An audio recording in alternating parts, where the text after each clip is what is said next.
Olá, queridos alunos e professores, estamos começando mais um programa Gabaritando no Enem.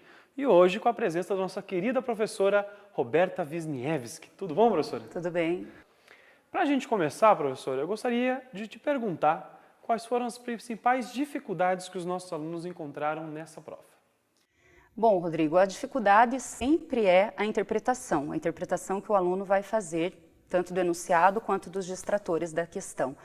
Só que, em especial em arte, as questões geralmente são muito extensas. Ele tem que ficar atento aos elementos que a questão traz. E que elementos seriam esses? Textos, figuras, fotografias, letras de música, esse apanhado de elementos que geralmente se relacionam e, em um determinado momento, conversam entre si, fazendo com que ele compreenda melhor, então, o enunciado da questão. Lembrando também que arte, quando fala em arte, a gente está falando de 4 áreas do conhecimento, né? Então, nós temos mais esse adendo, digamos assim. Agravante, digamos assim, porque a partir do momento que você tem música, dança, teatro e visuais, pode ser também que haja junção de mais de uma área de conhecimento na questão. E para começar, professora, vamos então para uma questão que faz essa junção de conteúdos, ou melhor, de áreas dentro da arte. Uma questão aqui que traz um poema de Luís de Camões e a imagem de um quadro de Rafael Sanzio, A Mulher com o Unicórnio.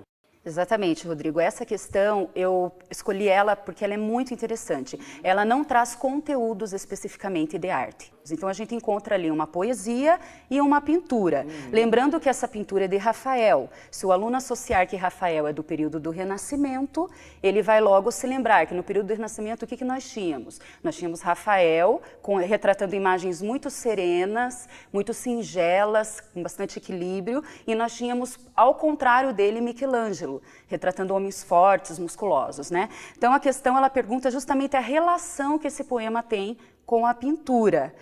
A alternativa C se torna a correta neste momento, então. Por quê? Porque a pintura, ela expressa toda essa calma, através até mesmo da roupa simples, singela que a moça está usando. A pele dela parece ser uma pele de porcelana. Esse equilíbrio que a pintura traz, ele entra automaticamente em concordância com o que diz no poema. O poema utiliza palavras como suave, graciosa, comedido. Então, nesse momento, eles se encaixam e se relacionam, fazendo com que a alternativa C seja correta. Muito bem, professora.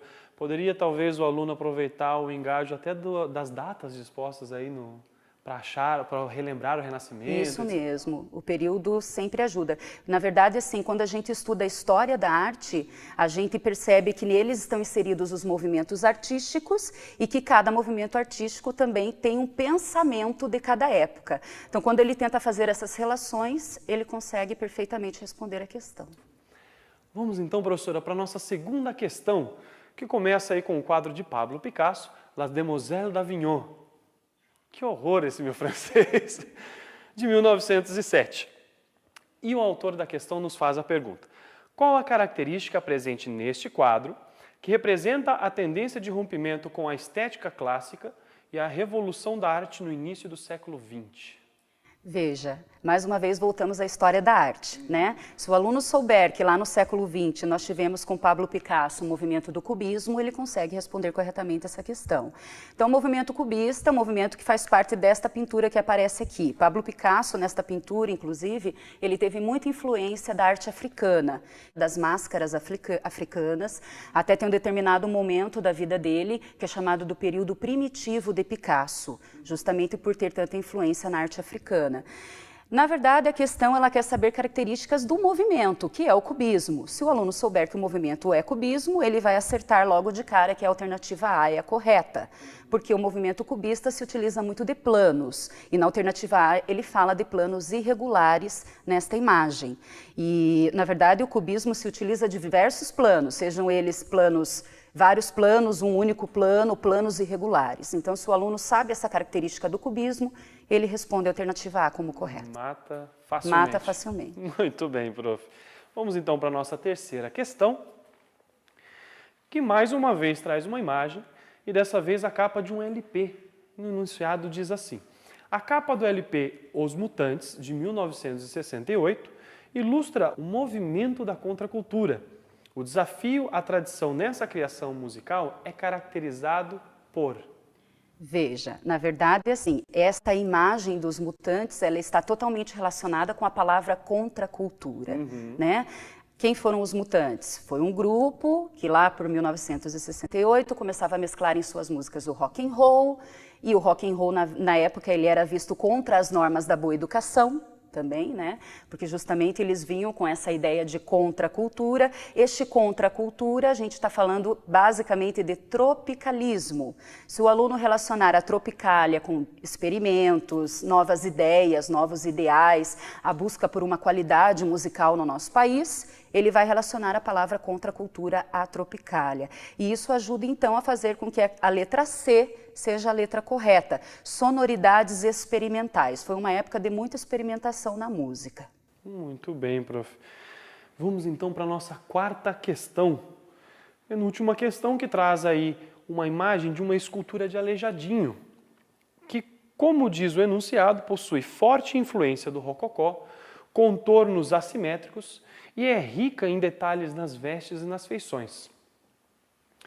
Profundamente religiosa, a sua obra revela. Aí eu acho que se referindo à obra do Aleijadinho. Do Aleijadinho, isso, né? Uma obra esculpida em pedra-sabão, é o profeta Ezequiel. Nós percebemos aqui que ele veste uma túnica longa, aparece o seu pé direito descoberto e ele faz uma leve flexão na cabeça e no braço direito. Isso faz com que o aluno já responda logo de cara essa questão. Por quê? Porque uma das características que se revelam nas obras de Aleijadinho é tornar as obras o mais possível do humano possível, né?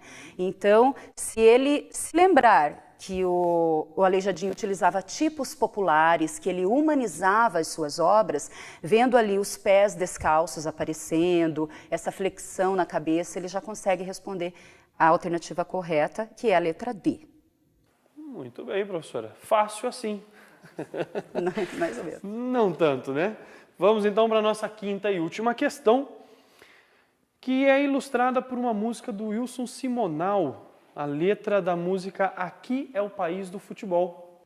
E nessa canção, o futebol é apresentado de forma crítica e emancipada devido ao fato de... Esta questão especial, assim como lá no começo que a gente tratou da questão do poema de Camões com a pintura de Rafael, essa questão também não traz conteúdo de arte. Ela traz um contexto de cultura geral, mas ela se utiliza da arte, aqui no caso a música, para tratar do enunciado da questão. Então veja, ali ele coloca até na fonte como Wilson Simonal. Wilson Simonal é o intérprete dessa canção, né? Essa canção é de Fernando Bran e Milton Nascimento. Porém, a gente tem que falar um pouquinho do estilo de Simonal. Qual é o estilo dele? É utilizar letras muito simples, é um ritmo muito contagiante, o samba, né? Então, aqui especificamente, há uma crítica ao futebol. Que crítica seria essa? Lendo todas as palavras que o texto traz, a letra da canção traz, a vida fica lá fora, o mundo fica lá fora, o dinheiro fica lá fora, ele consegue responder que a alternativa D é a correta. Por quê? Porque ele traz uma certa crítica à alienação que o futebol possa provocar na pessoa. Ao momento que você está lá assistindo uma partida de futebol, você esquece da briga que teve com o namorado, você se esquece da continha que já está atrasada, que tem que pagar, enfim, esse âmbito de felicidade que o futebol, a partida de futebol possa provocar em você e faz com que você se torne alienado naquele momento e esqueça do mundo lá fora, da vida lá fora, do dinheiro lá fora, como se trata a letra da música. Então, a alternativa correta, só para confirmar... É a letra D. Letra D. Maravilha, professora. Antes da gente terminar, gostaria de pedir que você desse algumas dicas para os nossos alunos para o Enem deste ano. Bom, Rodrigo, eu acho que a principal dica é ficar muito atento a todos os elementos que a questão traz, como eu já comentei, né? Porque as questões de arte são sempre muito extensas, lembrando sempre das 4 áreas de conhecimento, procurar fazer a relação entre esses elementos, porque eles sempre se conversam em determinado momento. Eles não estão ali por acaso, eles estão ali para você conseguir fazer essa leitura deles e te ajudar, te facilitar para responder a questão. Um outro item interessante é sempre procurar estudar muito a arte brasileira e a arte contemporânea, que está muito em alta. Muito bem, professora. Agradeço desde já a sua presença e fica aqui o meu convite para que você participe novamente numa outra oportunidade do nosso programa. Obrigada, eu que agradeço. Boa sorte a todos os alunos e as alunas e até a próxima. E a você, querido aluno, ficam aqui as dicas da nossa querida professora Roberta e o nosso desejo de boa sorte e boa prova.